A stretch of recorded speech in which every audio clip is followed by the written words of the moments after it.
Welcome to Charts and Trading, dear friends. We are at the finale of Season 1, and what an amazing season it's been as we have delved into the details of how the financial markets work. Many great things to come in this lifetime, but this is where this particular season comes to an end, Season 1 of Charts and Trading, and I really hope this season has been a blessing to you. It wasn't meant to be a place where you be the only place that you seek out wisdom for the financial markets and knowledge about the financial markets, but it was meant to be a platform provided to you by Wealth Economics, inspired by the Holy Spirit to the glory of the name of Jesus Christ, to glorify God our Father, so that you can find a place where to find information about the financial markets in a way that's simplified, in a way that is also uplifting to your soul. But otherwise, I hope this has been a great series. Today we're going to delve into how to put everything together so that you can now see how supply and demand works through price action, through order flow, and the 4 pillars of supply of price action to determine now the narrative that we're trying to get out of the markets. So dear friends, we're going to go directly into the finale of this particular series. See you there. Thank you so much for sticking around up until this point. Check you guys out.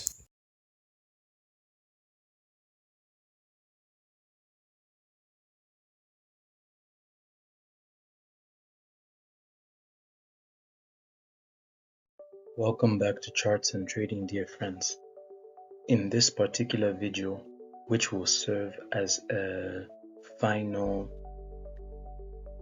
analysis playbook video, because the analysis package that we basically give to you in how to analyze the financial markets is broken down in 4 parts. Number 1, you need to understand what drives the market is supply and demand, and this video is specifically catered to drive a consolidation and a putting together of all the information as it relates to supply and demand. So supply and demand one-on-one video that just puts everything together.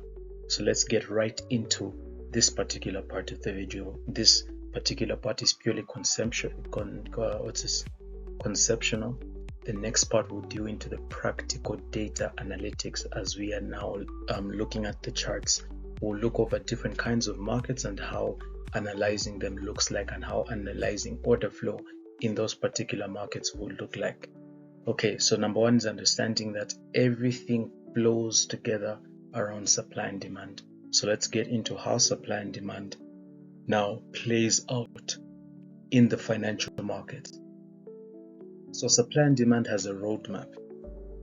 Now, the roadmap of supply and demand, we understand supply and demand, number 1, through order flow. So that's the first principle. As we can see a tree diagram here, we can see that the first pillar of supply and demand is order flow.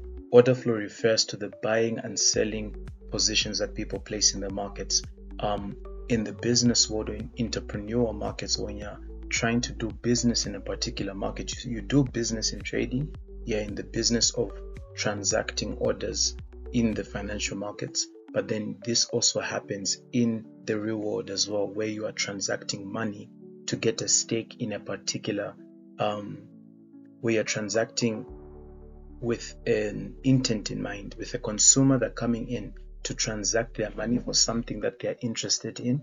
For the business person or the person who's providing an instrument of value in the markets, they are looking to exchange that instrument of value for money in the market. So there's that exchange that's taking place. That's the supply and demand. Supply referring to the people who are placing that instrument of value as available in the markets, and the consumers referring to the people who are buying that particular product, and that is the demand. But supply and demand in the financial markets is specifically referring to traders, because traders are the people who participate in the financial market. So traders fall into 2 types.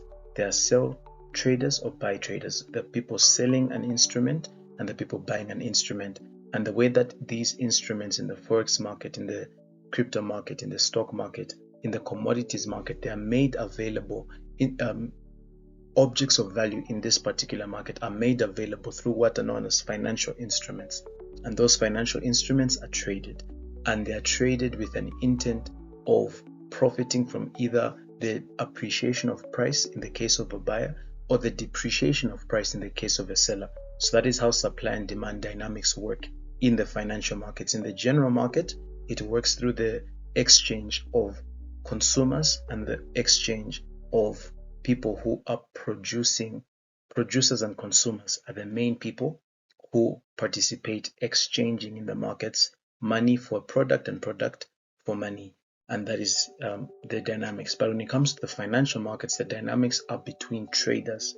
It is between people participating in the financial markets with an intent of profiting off of the appreciation of price in the case of the buyer and the depreciation of price in the case of the seller. Now, supply and demand dynamics, the dynamics of how people exchange is through order flow. The orders that people place in the markets, orders to sell or orders to buy in the financial markets. And in the business world, it is known as deal flow.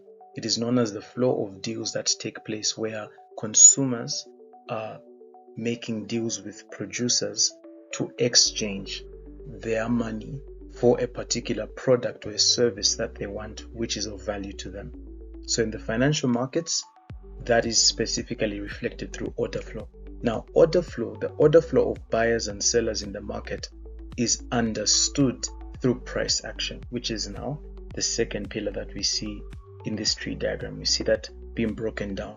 Now, price action itself, which is what we'll be analyzing to actually understand order flow, is understood through structure, market structure, is understood through the volume in the market, liquidity in the market, and volatility in the market.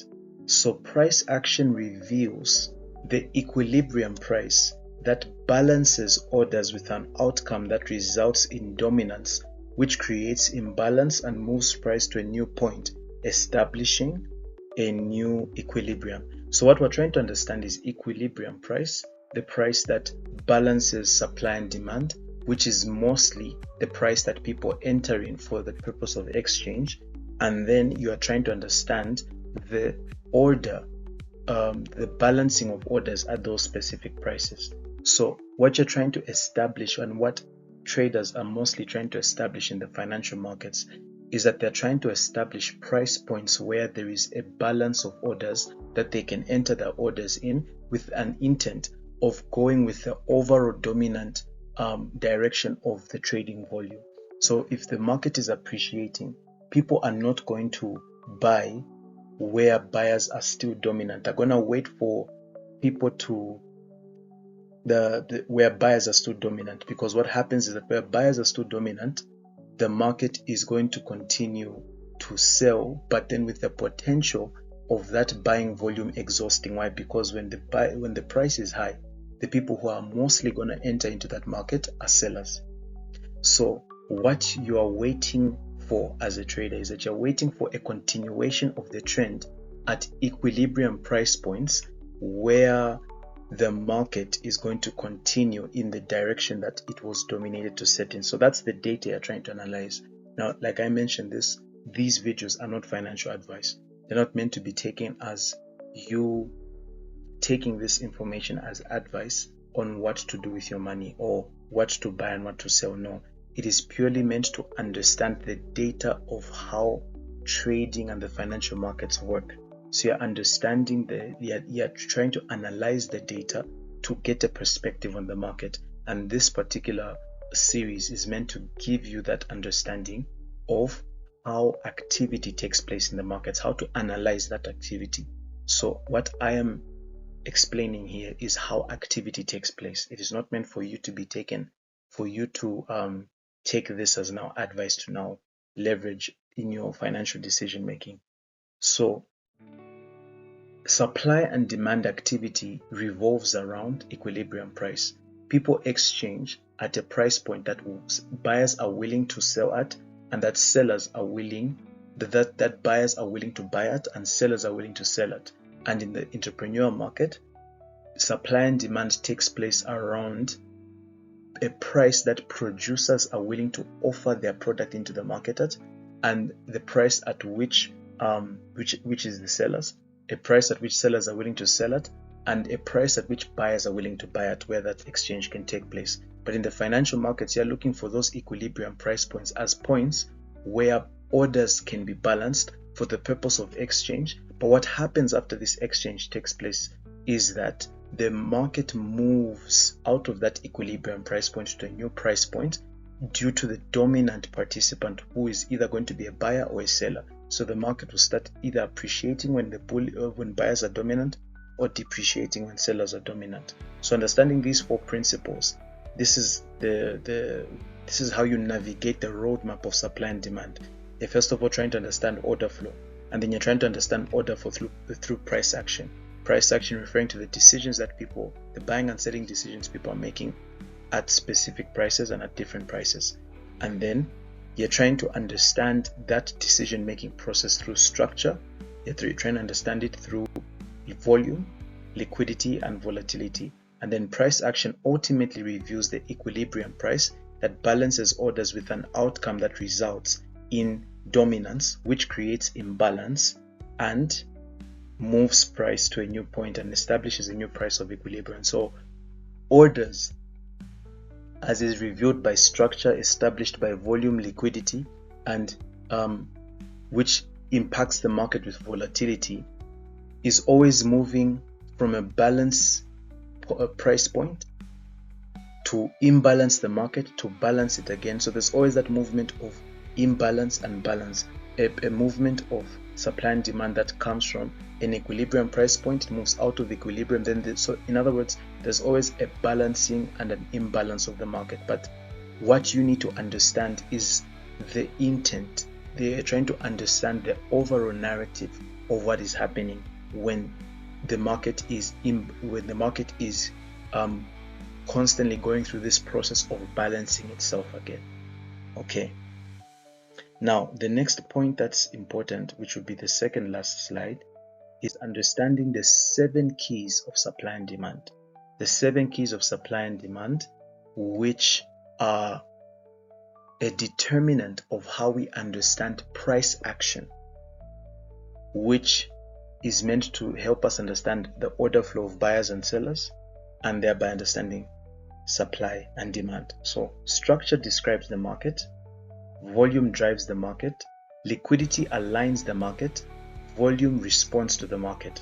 So I'll repeat again, equilibrium price is the level at which supply, sell orders, and demand, buy orders meet. And then orders are balanced at equilibrium price and are in imbalance when there is a move away from the equilibrium price once a dominant participant is established by either supply or demand. And what you need to understand is that equilibrium price is constantly shifting as order flow adjusts. Market structure tells you where it has formed before, volume shows you where heavy agreement occurred, liquidity determines how well it holds, how well those prices hold, and volatility reveals whether the balance is fragile or stable. So what volatility basically reviews is whether the price point that people re-entered the market in, the dominant participants, where the equilibrium price point that heavy levels of trading activity took place at. You're trying to see whether that price point is a fragile or a stable price point. So it reviews the strength with which orders are being placed in the market and confirms the stability of a particular moment of price action, a particular moment of trading activity. Now, price action is the real-time footprint of this process. It is just a footprint of buying and selling, which now reviews the volume, liquidity, volatility dynamics in the markets. So having understood these 7 keys and having understood the roadmap of supply and demand, what is critical now for us is to now dive into the charts. And this is just a simple example of a trade on gold against the US dollar, where we first had a change of character, which is structure. First, you're trying to see the overall narrative. So we had a change in structure. Then we had a certain price point where there was volume injected into the market, right? And then that volume injected into the market brought sellers into a particular brought sellers into a particular level of control, and then once that level of control was established, that price point, that volume originally injected, where volume was originally injected into the market, becomes a price of interest for sellers, and it also becomes a price of exit for buyers, and thereby it becomes a very good price point that acts as an equilibrium price point, where there will be a balancing of orders before there is an imbalancing of orders in a continuation move of the new set direction, since in this case there was a change of character which reflects a change in the trend, and this was a 1 minute time frame, which means this is minor structure. Minor structure, remember, has to do with the time frame. So if you're day trading, you're trying to get the daily narrative. So this was a minor structure play of the daily narrative, which is usually established in the 15-minute time frame. But we'll go into that as we go into the chart. But this is just a small, quick example of what that would look like.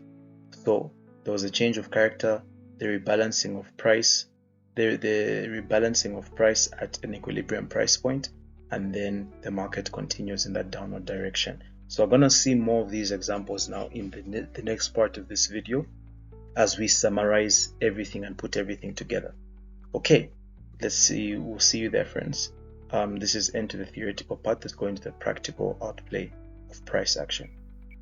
Welcome back, dear friends. Welcome back we are now going to deal specifically with the practical outflow of supply and demand in the financial markets, and we're going to go straight into it to see how we can now establish specific price points of value in the markets and how trading activity is taking place.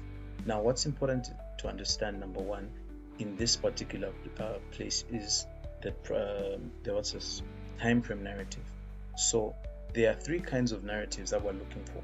There is the intraday narrative, the daily narrative, actually four. The first is the intraday narrative, the daily narrative, weekly narrative, and the monthly narrative. Now, we've seen here that there are different kinds of time frames that we have. So we have the weekly time frame, and what the weekly time frame basically means is that one candlestick represents so this one candlestick represents a week of price action. So that's what it basically means. One candlestick represents a week of price action. In the daily, we see how this now is expressed is that one candlestick now represents a day of price action. So we have this reflecting the day, right? So we had this as the weekly candlestick summarized, and then we have the 4 hour. So now we see how this particular day has many candlesticks under it. So it means one candlestick represents 4 hours worth price action or buying and selling. So when we're now trying to understand, so this is the 4 hour candle representing 4 hours of buying in this particular moment. And then we break this down to the 1 hour. Now the 1 hour represents the specific hourly plays in a market. So it means one candlestick represents an hour. And obviously here we see that there are 4 candlesticks representing 4 hours. That is why we have. So this particular candlestick, for example, will represent 1 hour of price action. And then when we go to the 15 minutes, you'll notice again there are four candlesticks within that hourly candlestick, because obviously 15-minute time intervals in an hour. So we have that expressed, right? We have that hourly candle expressed. The 5-minute again represents, each candle represents 5 minutes worth of price action. So that's all important as we see how each candlestick is represented. Now what's even more important is understanding Each candlestick reveals a narrative that you are trying to capture. You're trying to capture a supply and demand narrative with each time frame. When you're dealing with the daily time frame, what you're trying to capture is the weekly narrative. You're trying to use the detailed daily trading activity to capture the weekly narrative.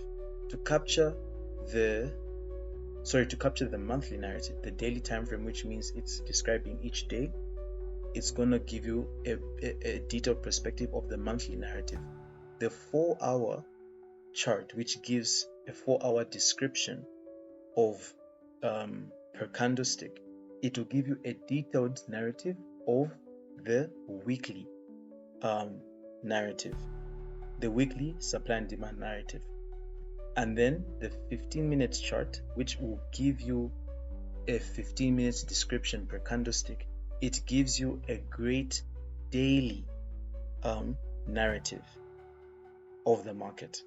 And then when you're trying to look at the intraday, you can use a combination of the 5 minute, the 3 minute, and the 1 minute. It's all up to you depending on how much data you're trying to capture and how much detail you're trying to go into. So having put that in mind, I'll put this across. I'll just write this down so that you can see and you can capture it. I'll wrap it out, but just so that you can see. So the daily, sorry about that. So the daily candlesticks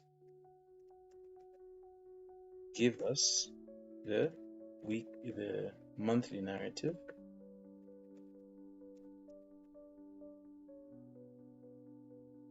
the 4-hour candlestick gives us the weekly narrative,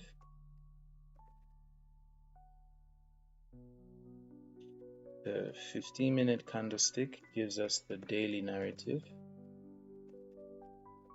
and then the 5, 3, and 1 minute give us the intraday narrative.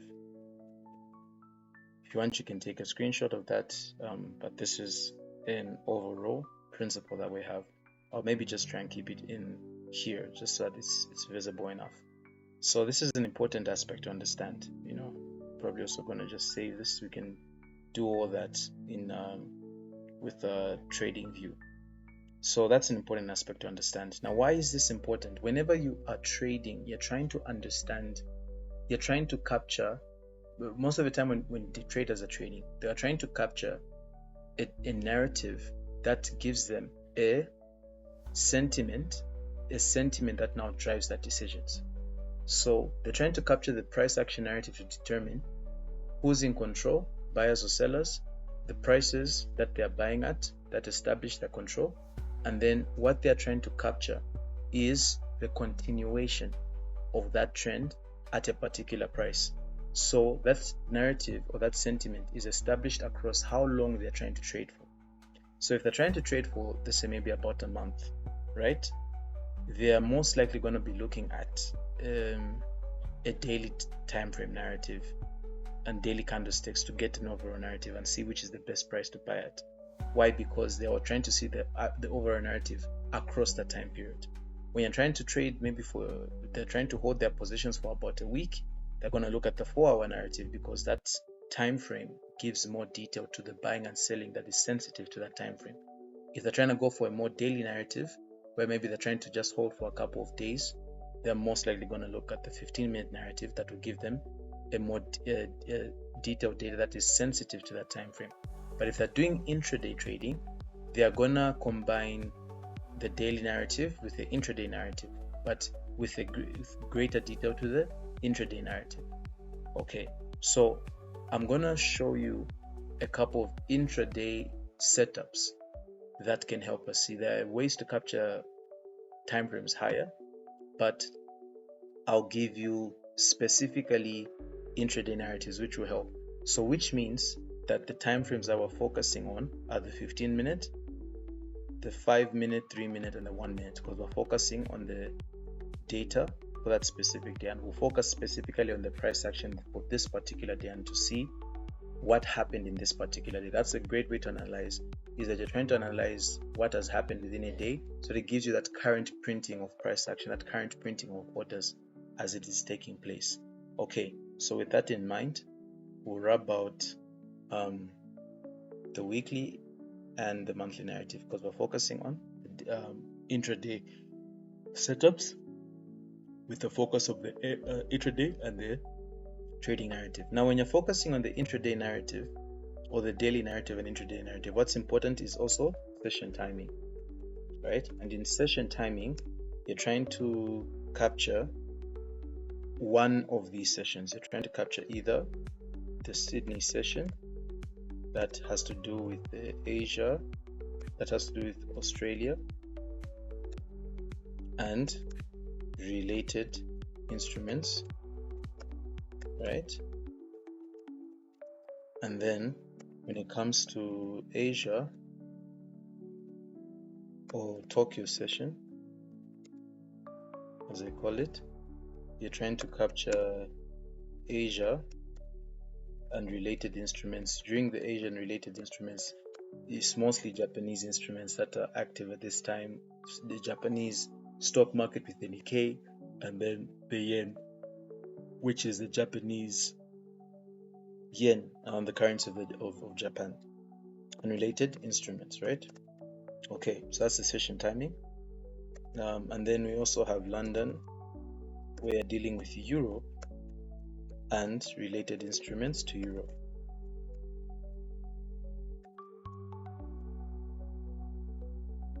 Right? And then we have New York session. Actually, before London, we have Frankfurt. Just an hour before London, we have Frankfurt, which has to do specifically with Germany. So this is Germany. This London does deal with from the name obviously refers to the UK, but it also captures the general narrative from Europe as well. So Frankfurt and London session are the key times for Europe. So I'll just put both of them under Europe, but more sensitive in London to the UK, and then Germany with Frankfurt. So both of them have to do with Europe and the related instruments. And then we have the New York session, which deals with the United States and its related instruments. Okay. All right. Now, having understood this, you're trying to first of all understand the narrative, and then you're trying to understand the timing of that narrative. Okay. So, which means that you're trying to understand trading activity from a session to session narrative. This can still play out in bigger time frames, but obviously there may be a specific way in which session timing takes place when you're trying to trade from the higher time frames, because obviously you're looking at data that's across a week and monthly perspective. So the way it plays out may be a bit different from a timing perspective. So let's look at intraday specifically today, and we'll focus mainly on intraday because that gives more detail to even how the overall narrative is taking place. I mean, this intraday trading is the reason why we have channels like Bloomberg. That's why we have channels like Yahoo Finance. Is why we have channels, and that is where you get even more data, especially from an economic perspective of why certain things are happening as it relates to order flow. So this is technical. It's understanding purely the buying and selling decision data. But if you want to understand the why behind the buying and the selling, understand economic data, and Bloomberg and platforms like that are very good at giving that kind of information. So I hope that's clear. All right, so now we're gonna go specifically into the actual analysis of trading activity. So we're gonna pick a pair from each asset class. So we'll start with let's start with the forex market, and we'll pick pound against the US dollar, right? So remember, we're doing intraday. So on the time frame narrative, we're gonna first of all start from when the day actually started, and today is Tuesday, so we'll mark it from here. This is where the day started, and this is what was happening within the day, right? So within the day, we have a certain trend. So first of all, I'm gonna write down what you're trying to look for data wise. So we're gonna look at our confluence checklist. And what confluence basically means is just putting different ways of looking at data together. So we have structure, and then we have volume, liquidity, then we have volatility. Okay, so now we're dealing with pound against the US dollar. So the first thing that we're trying to understand is structure to understand the trend. So we can do this simply by just looking at the price from when the day started. So the first session that we have to note, obviously we have the Australian session, but the activity tends to pick up quite a bit, especially from Asian session, which is from this price point. But what we can generally see is that there was an upward movement of price. There was an upward movement of price from that point. So we'll mark it with what is known as the trend line. Now the trend line is used to help you establish, it's just help you to summarize the movement of price. There's nothing magical about the lines. There's nothing really magical about even per se like price hitting a specific point in the trend line. It's not the trend line itself that makes it magical. The trend line is just capturing price and the reactions to price. But you need to actually draw and really take time to analyze the price points from a certain perspective. So this trend line just basically shows us that the price is going up. I'll even rub them off to show that that's the only thing that they're doing. They're not trying to show us anything magical. There's nothing magical about the trend line. There's no one looking at a trend line and saying, okay, this trend line is going to be the ultimate determinant of what's going to happen in the market. But trend lines are psychological drivers of buying and selling decisions. Why? Because they are price, they do represent, or they do in a way reflect price points at which people are buying and selling at. So it's not that they don't have relevance, they do have relevance, but that relevance is attached to the price that it's capturing and the action at those prices. So don't get too obsessed with breaking out of the trend line or things like that. Those things are relative, but use them as just confirmational data modeling points. Don't use them as a way of predicting. Remember, you're always just reacting to price. Don't use the trend line to predict, because it can easily break out of that trend line and then go back up. So focus more on the actual data and how it's unfolding and react with analysis to that data. So the first thing that we are seeing is there's a structural narrative. So let's go to the lower time frame to see how that structural narrative is taking place. Remember, we've seen from the trend line that the market is going up, and what we can see is that the market is going up in a bullish trend. So it is marked by higher highs and higher lows, right?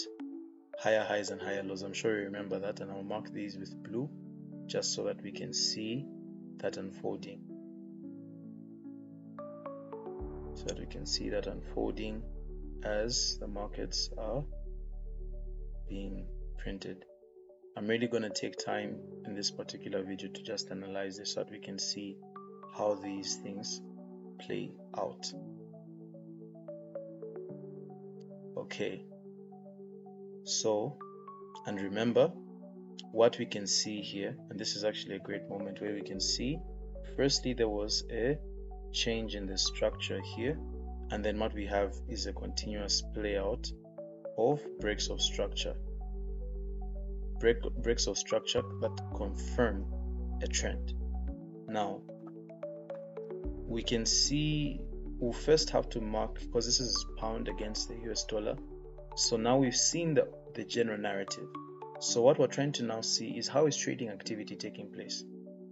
So a good point when you're looking at different instruments is align yourself with the timing of when the overall people who would actively be trading that asset would be trading it. So with the pound, the time when people would most likely be trading it is at London session. So I'm trying to mark London session, which is from my time frame here, right? So it means you're only going to be trading after this particular point. So here it's 9 a.m. my time, which will be reflective of when London session will be starting. You can always research the session timings and aligning it with your time zone. You can do that on Google, and you can also just take time to do that. And I would also advise, there are some YouTube channels that do go over. We will have one dedicated, but we're not the only channel that has that kind of information. But you can also just start to research how to use TradingView and how to, in case what I'm doing on the charts is really is confusing you. This is purely just meant to help you analyze. So what we have at these price points are what are known as breaks of structure. So I'll just mark them with the summarization of the term BOS, which is break of structure, BOS, right? And we have this playing out throughout these moments here, right? So like I said, a trader will be coming into the market. So let's look at the activity of the London traders, right? So London traders, what happened was this: from Frankfurt, which is when Europe started. So Frankfurt started around this time. This is when Frankfurt session started. So people from Germany waking up, going to the people who are working for institutions went, and there was a narrative that was placed that caused price to go up, and hence a break of structure, which is in alignment with the trend. So you're only focusing on trading activity that is in alignment with the trend, and you're trying to align yourself with it. So traders will align themselves with the trend, and then they will make decisions from that trend. So that is how people would analyze it. So that's how you're trying to analyze the data. You're aligning with the trend, not going against it. So once we've seen, first of all, structure, remember we have structure, and then what we're trying to pay attention to next is volume, right? So you're trying to pay attention to moments in time where there is a heavy volume of trading activity or order flow in a particular direction. So order flow here was particularly bullish. So you can see from this price point here that there was a heavy amount of buying that was happening, and that caused a continuation with a break of structure in a particular direction.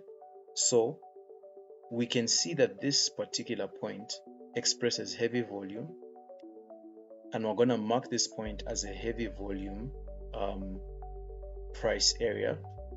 Now, a heavy volume price area where buyers entered into the market to continue. What happened is that we also see at this price point that buying volume exhausted. So now, when a London trader is trying to enter into the markets, they're going to wait for an equilibrium price point where they can enter into the market. So they're not going to enter here, because at this point the bullish volume has exhausted, and whoever is in charge of that bullish volume is really dependent on who's participating and the level to which they're participating at a particular point in time. So once again, we're not going to dwell too much on that, because that information is information that only brokers and people who are actively monitoring the data as it relates to who's trading and what they're trading, it can only happen at that particular time. They're the ones who can give the relative information in that particular as it relates to that. So at this point wouldn't be a good point for buyers to buy, right? But it could be a good point for sellers to sell. So they decided to sell at this point, but they sold only up until this point, which is why this point becomes an equilibrium for sellers who are offering their sell orders back into the market, and buyers are willing to continue buying at this point. So it is which means liquidity has to do with specific price points that draw buyers and sellers into a temporary equilibrium with an intention of continuing in that overall direction. So you're trying to identify liquidity pools where there's going to be a resting level of orders whether already placed or whether to be placed, and you're trying to wait for price to come back to those areas where there was heavy volume. So heavy volume price areas become liquidity pools where there's high liquidity, which means that there are orders that are most likely going to be in the markets that are going to fuel an exchange of people on the opposite side of the market. So which means that this price point is liquidity pool because there is a heavy amount of buyers who initiated this move in the market, and there is most likely going to be, so remember, all of these things are probabilistic. It's not 100% that it's going to happen, but it could happen. And that's why we can even see that on the other end, the current print of price is going and tracing down and actually going beyond that price. So this is actually a very good example of what's happening. But as specifically when London started and when there was London session there, we can see that this particular price point is a point where buyers were buying at, and then price came back and retraced to that same point, which now became a liquidity pool for price to continue in that particular direction for a certain phase or a certain moment in time. But the point is that price continued in the bullish direction when it came here. So you find that a buyer came in and said, let me take the sell orders as available liquidity for me to enter into the market with my buy order, and let me stay in that buy order for a certain period of time based on the value of that particular instrument being traded, in this point the pound against the US dollar. And then we see price went up into a particular point. But the point is that this heavy volume price area, which became a liquidity pool, is an area that determined equilibrium price, a price where buyers and sellers are in balance, where the amount is balanced, with an eventual reality of one dominating over the other, resulting in an imbalance. So every time traders are entering, they're always going with the trend. So we can see people here just went with the trend. They just bought as there was buying volume there. So that is one setup that we can see, a continuation setup. First there was structure, then we can see liquidity, volume and liquidity playing together to establish a price point of interest. But then what we can also see is the outcome of volatility. So volatility brought the trading volume, the value of the instrument from this price to that price.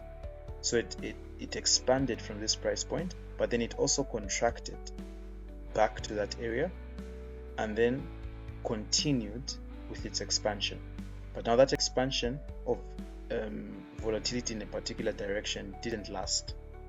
It wasn't it means that the buying volume, the continuing buying volume at this point was not strong enough to overwhelm the selling pressure that was coming, which is why sellers came and continued in the markets. So they even took out, they basically swept through these buy orders as a point of liquidity. So there are liquidity sweeps, and I would say from the point of continuation to is there are liquidity exchanges. So liquidity sweeps happen to validate areas of liquidity exchange. So liquidity exchange happens at high liquidity areas. Low liquidity areas invite liquidity sweeps. Liquidity sweeps basically means that the liquidity that is at a particular price point is swept through in order for a particular direction of trading activity to continue through that constant exchange, right? Or let me just say a liquidity grab. So liquidity grab and liquidity sweep. So liquidity exchanges are always happening, but the exchanges can either cause price to be swept through, or it can grab the liquidity with the intent of continuing in a particular direction. That is how I'll use those terms. I know they're used differently in different setups, but that is how I'll use them as it relates to the explanation. So at this point, price, the trading activity grabbed the liquidity here and continued at a particular direction, but then the volume of buying was not strong enough to overwhelm the selling. So people started to sell, and when price came back, instead of it grabbing the liquidity, it swept through the liquidity. The exchange happened, but then the exchange facilitated the selling that happened here, which overwhelmed. So, but the overall thing to see here is that there was this trend continuation that happened. So this is one example from the Forex market. Let's take another example from the commodities market. Let's take gold, for example. This was something I marked out earlier. So again, we see in this particular example, we see an example of a reversal of trend and how to and how traders took a trade that had to do with a reversal in that trend. So we can see here that the trend was bullish, right? The trend was bullish. This was the specific timing was 7. Okay, so this was just before. Okay, so we're also going to take the trading activity here specifically. We're going to target European. We're not going to focus too much on London or Frankfurt, but we'll start with Frankfurt because that's when the European traders entered. So we can see that from Sydney to Asia, trading activity went in a bullish direction. It went in a bullish direction all the way up into this price point. Then at this price point, there was a shift that happened. A shift that now caused price to start to go downward. Now, with this downward movement, remember that there was a continuous, so these are structural points. But then what happened when the selling started here is that it invalidated this particular price point here. This price point was invalidated, expressing a change in interest, which means people want to sell now more than they want to buy. Why? Because when price reached these key points where buying did take place, there was a liquidity sweep. Instead of grabbing the liquidity was swept through. Now, what again also begins to happen is we need to now mark that a change in interest has taken place here. So because of this change of character, changes of character represent changes of interest in the market. So it means the interest in a particular market has changed from, in this case, bullish to bearish. So it means the interest is for people to sell. So the traders who are now going to enter into the markets going forward are going to catch on to that interest, and they're going to grab liquidity that relates to that interest. So what's going to happen is that they entered into this particular market, and remember we're still dealing with the intraday narrative. So there's a change of character here in our market. Here there's a change of character there, and then the change of character happened, sorry about that, change of character happened here because this particular price point expressed how there was a bearish interest confirmed with selling volume injected at this particular price point. Now, to get more detail, we're going to look at the 1 minute time frame, which will give us more detail of what was happening. So it gives us a refinement on the specific price at which selling volume was introduced, and it was this price point here.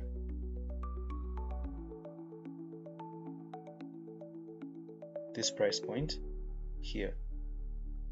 So this price point, as reflected by these candlesticks here, reflect this price area that becomes an area of interest for selling. So the market went down, expressing an expansion, a volatility expansion from a volatility expansion that marked a change of trend direction. That volatility expansion contracted back. Volatility contracted back to that area to this price area where there was a heavy selling volume, which again becomes a high liquidity pool for a grabbing of the liquidity for the purpose of continuing in the new established trend. So liquidity here established this particular price area as an equilibrium price where orders can be taken by people who want to use that volume to establish their interest in the market. So there was a bullish, so people bought up until this point, and the buy orders there became liquidity for people to sell their orders in the market. So that exchange takes place where people can get in and out of the market. So sellers could enter into this market by the volume with a volume that came with the bullish market. And once again, how buy and sell orders are facilitated, and how brokers use that volume to facilitate exchange. That is knowledge I would have I wouldn't know about that because I've never worked for a broker, I've never owned a broker. If you want that kind of information, you can always contact your broker and see what they have to say about that. But what we can see is that at this point, the orders that were bullish became liquidity for the selling orders that came into the market. And because of the overall interest that was already established by the previous decisions made or the previous order flow, what begins to happen is that there is a continuation of the trend. So market again expands with the continuation of the new trend, establishing a break of structure in the new trend. Because remember, changes of character have to do with a trend reversal and a change in interest, and then breaks of structure have to do with trend continuations, which is a confirmation of a set interest. Okay, so there was a break of structure there, and then we had this as a high selling volume price point. High selling volume price point, which then becomes a high liquidity pool for sellers to exchange with sellers entering into the market. Okay, let's just say for sellers to exchange their orders with buy orders, right? For buyers and sellers to establish that exchange with the intent of buyers who have established their orders, with buyers now putting their positions out, like exchanging their orders, and then the trading continues in the set direction. So here sellers were dominant, establishing the interest in the markets, and that interest being confirmed with the depreciation of value. Now, high selling volume, high liquidity pool for sellers to exchange their orders with buyers, and then it becomes an equilibrium price point as well. It becomes an equilibrium price point for buyers and sellers to balance, for orders to be balanced between buyers and sellers for a temporary amount of time, with the intent of a continuation in a set direction. Okay, so there was a balancing at equilibrium price before a continuation of trend. I'll say that again. So there's a balancing of orders at equilibrium price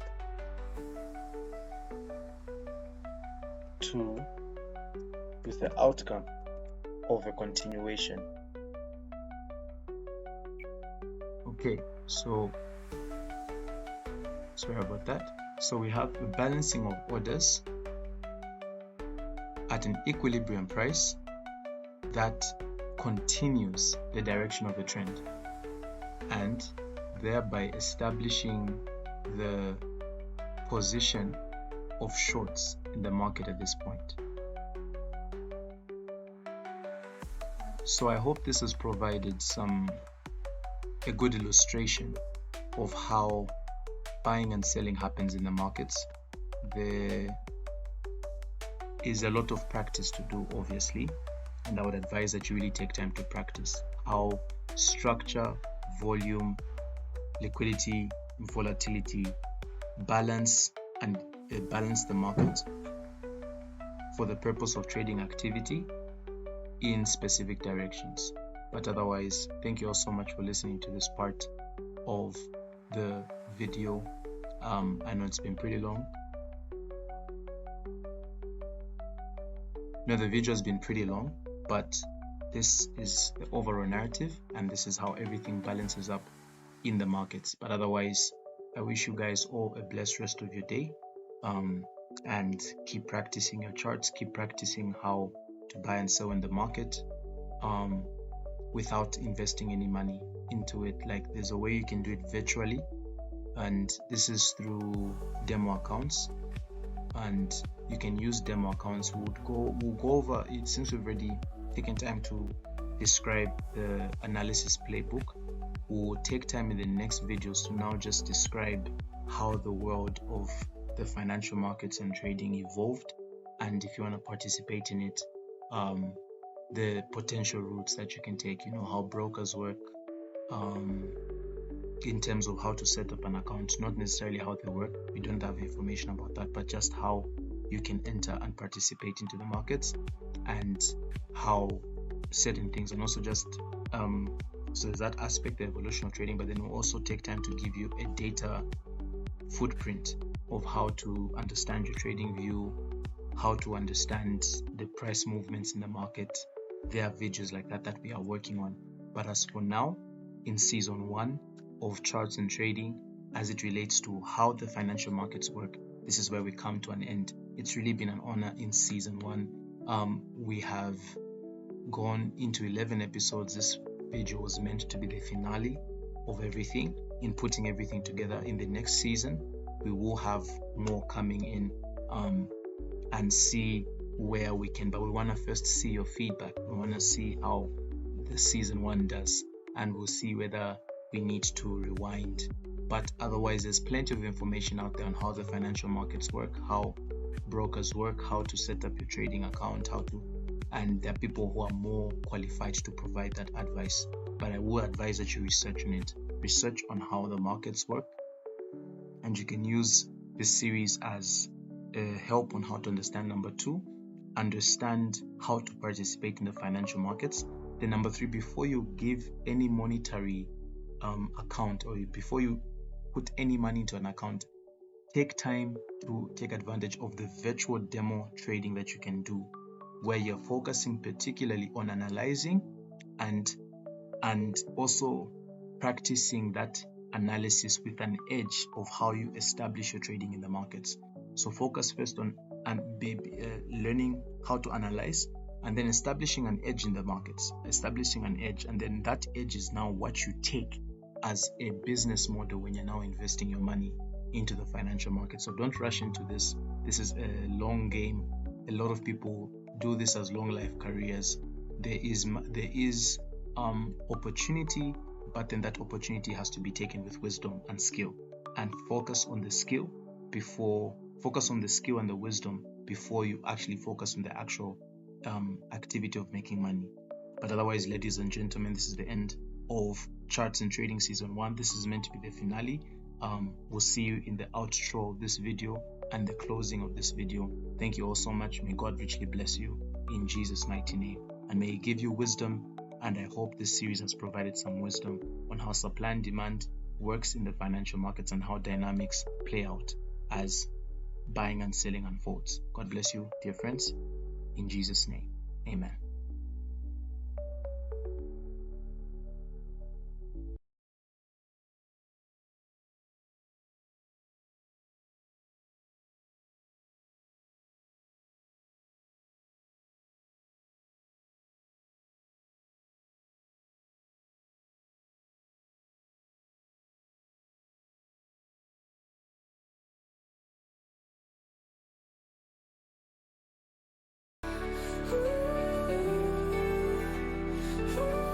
And season 1 is a wrap, my dear friends. That is the end of this particular video and the end of Charts and Trading for now.